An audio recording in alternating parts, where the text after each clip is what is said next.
Sir सबसे पहले आपके मिशन की बात बार बार सब लोग कर रहे हैं, एक बार हो गया है, एक बार फिर हम जानना चाहेंगे वो अनुभव के बारे में, क्योंकि भारत आने वाले दिनों में गगनयान की तरफ भी अग्रसर हो रहा है। आपने जो वहाँ भी अनुभव किए उन्हें आप गगनयान की तरफ आगे बढ़ने में, हमारे स्पेस शक्ति को आगे बढ़ाने में कितना महत्वपूर्ण मानते हो, क्या अनुभव आपके रहे हैं?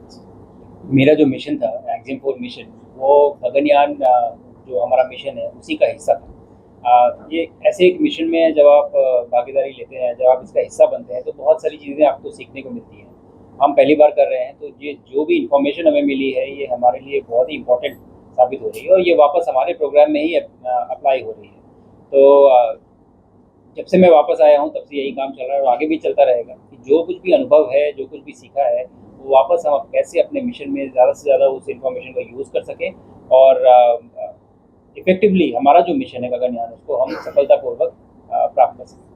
उन अनुभवों में से कोई ऐसा अनुभव जो वाकई आपको बहुत अलग लगा है, जो जिससे आपको बहुत ज़्यादा कुछ सीखने को मिला, उस बारे में अगर आप कुछ संक्षेप में बता पाएँ? इससे बड़ा अनुभव क्या होगा कि आप अपना प्लैनेट, अपनी धरती को छोड़ के आप बाहर चले जाते हैं, तो वो बहुत कमाल की एक पूरे का पूरा जो जर्नी है, जो पूरा एक्सपीरियंस है, ये बहुत ही कमाल का है, बहुत ही अलग तरीके का एक अनुभव है। और यही सारी चीज़ें मैंने साझा करने की कोशिश की है अपनी इस किताब के द्वारा, कि लोग पढ़े और समझे, बिकॉज़ मैं हमेशा से मानता हूँ कि मुझे मौका मिला है अंतरिक्ष में जाने का, लेकिन ये सबका है, हम सबका ये मिशन है, और सबको पता होना चाहिए कि ये चीज़ें कैसे होती हैं और किस प्रकार से होती हैं, और यही एक कोशिश है इस किताब के द्वारा मैं लोगों से के साथ ये शेयर करना चाहता हूँ। सर, इंटरनेशनल स्पेस सेंटर में आप गए तो उसमें कोई खास आपका कोई जो यादगार क्षण हो वो, और दूसरी चीज़ की आपको जिस तरह से सम्मान किया गया अशोक चक्र से, किस तरह से देखते हैं आप, कि कैसी रही आपकी फीलिंग्स, और क्या कहेंगे सर आगे आपके जैसे गोल रखने वाले लोगों को क्या कहेंगे सर? इंटरनेशनल स्पेस स्टेशन में कोई यादगार क्षण, जैसा कि मैंने कहा कि वहाँ बिताया हुआ हर क्षण ही एक्चुअली यादगार है। लेकिन जब आप वापस पृथ्वी को देखते हैं अंतरिक्ष से, तो वो बहुत ही अलग एक दृष्टिकोण आपको देता है। तो मैं कहूँगा शायद वो बहुत एक उन क्षणों में से भी एक बहुत उम्दा क्षण जो है वो है जब भी पलट कर आप वापस पृथ्वी को देखते हैं। रही अवार्ड की बात, अशोक चक्र की बात आपने की, अगेन बहुत ग्रेटफुल हूँ मैं इस सम्मान के लिए, और मैं समझता हूँ कि ये इस देश ने ये सम्मान दिया है मुझे इस तरह से, और एक कहीं ना कहीं एक जिम्मेदारी भी दी है कि मुझे तो मौका मिला और ये करने का मौका मिला, ऐसा ही मौका आगे आने वाले जो बच्चे हैं भविष्य में उनको भी मिले, ज़्यादा से ज़्यादा मौका मिले और कई बार वो जाए। किताब का नाम सेकंड ऑर्बिट है, मैं चाहूँगा कि बहुत जल्दी ये बदल जाए और इतने ऑर्बिट हों कि ये नाम इरेलीवेंट हो जाए ना, इसका कोई मतलब ना रह जाए शायद। आज तो यही यही है, सेकंड ऑर्बिट भी कर ली यहाँ पे एक international. But I tell you one thing, एक बार आप ये किताब पढ़ोगे, ट्रस्ट मी, एक क्वेश्चन बाकी नहीं रहेगा आपके मन में, जो भी है इतना बढ़िया तरीके से लिखा है, अमेजिंग।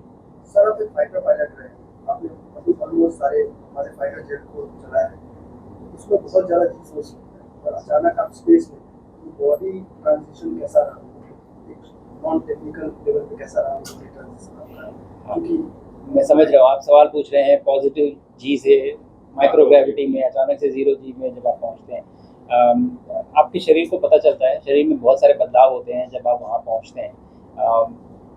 बट मैं ये ज़रूर बोलूँगा कि हमारा जो शरीर है, जो ह्यूमन्स, हमारा जो बॉडी है, ये बहुत बहुत अडेप्टिव है। हमें इसका अंदाज़ा भी नहीं है, कभी भी हमने ये एनवायरनमेंट नहीं देखा है, हमेशा हम ग्रेविटी के एनवायरनमेंट में ही रहे हैं, वातावरण में रहे हैं। लेकिन पहली बार जब आप अंतरिक्ष में पहुंचते हैं तो 4-5 दिनों के भीतर ही आपका शरीर एकदम उस नए एनवायरनमेंट में ढल जाता है। तकलीफ होती है थोड़ी सी शुरुआत में, बैक एक होता है, हेड एक होता है, नौजिया होता है, ये सब वहाँ के सिम्टम्स हैं जब आप पहली बार पहुँचते हैं।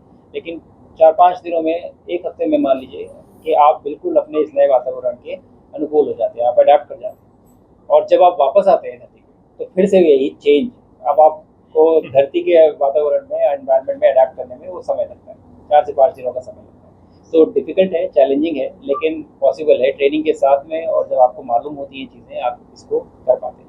सर आप फाइटर पायलट भी रह चुके हैं और साथ साथ यहाँ से भी बहुत सारी चीज़ें सैटेलाइट बेस्ड हो, कैमरा बेस्ड हो, जो जाती हैं, हालांकि अहमदाबाद का नाम उतना ज़्यादा उसमें नहीं लिया जाता। आप कैसे देख रहे हैं, क्योंकि यहाँ पे साइंस सिटी भी है और उस तरफ भी बड़े प्रोजेक्ट्स यहाँ पे सरकार प्लान कर रही है, जिस तरह जैसे श्रीहरिकोटा में वैसे में लॉन्चिंग सेंटर बनाने की यहाँ भी फ्यूचर में तैयारियां हो रही, तो आप कैसे देखते हैं सर? हमारा बहुत बड़ा सेंटर है यहाँ पे, जैसे आपने कहा सैटेलाइट एप्लीकेशन सेंटर, और उसका बहुत बड़ा नाम है।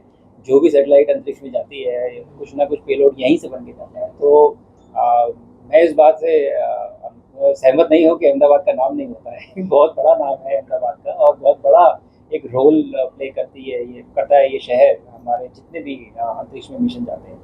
और आगे आने वाले 5 से 10 सालों में हम बहुत सारी ऐसी चीज़ें देखेंगे। भारत जिस दिशा में बढ़ रहा है, बहुत सारे मिशन हमने अपने लिए निर्धारित किए हैं, अपने लिए हमने जो लक्ष्य निर्धारित किए हैं उसमें बहुत सारा काम होना है, बहुत सारे सेंटर्स बनेंगे, इंफ्रास्ट्रक्चर बनेगा, और बहुत बड़े बड़े प्रोजेक्ट हमने अंडरटेक किए। तो इसके वजह से हम ये देखेंगे कि यही नहीं, पूरे भारत में आप देखेंगे कि बहुत सारी चीज़ें अलग अलग जगहों पर होंगी। और अहमदाबाद तो हमेशा से कंट्रीब्यूट करता आया ही है, आगे भी करेगा। तो बहुत कॉन्फिडेंट हूँ मैं इस बात को लेके। और जो प्रोजेक्ट्स आपने बताए सबकी जानकारी तो नहीं है मुझे, बट हाँ मुझे ये मालूम है कि हर स्टेट में या अलग अलग रीजन्स में भारत के बहुत सारे प्रोजेक्ट्स अभी उन पे काम हो रहा है, ताकि हमने जो लक्ष्य निर्धारित किए हैं हम उनको प्राप्त कर सकें। काफी वो बढ़िया रही है, किस तरह से इसको देखते हैं और लकी मानते हैं आप अपने आप को, और किस तरह देखते हो ये सब? बहुत बहुत लकी मानता हूँ मैं अपने आप को, और कि ये मुझे मौका मिला पहले तो इंडियन एयरफोर्स के लिए अप्लाई करने के लिए, वो भी कमाल का प्रोफेशन था, जॉब था मेरे लिए। और उसके बाद ये मौका मिला कि मैं एस्ट्रोनॉट कोर में आ पाऊँ और भारत का रिप्रेजेंटेशन कर पाऊँ अंतरिक्ष में। तो बहुत ग्रेटफुल हूँ, बहुत लकी मानता हूँ, और समझता हूँ कि मेरी जगह कोई भी होता तो वो शायद इतना ही अच्छे काम करता।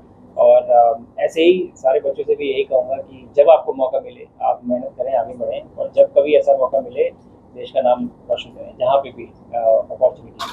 सर एक सवाल मेरा है, हमारे लिए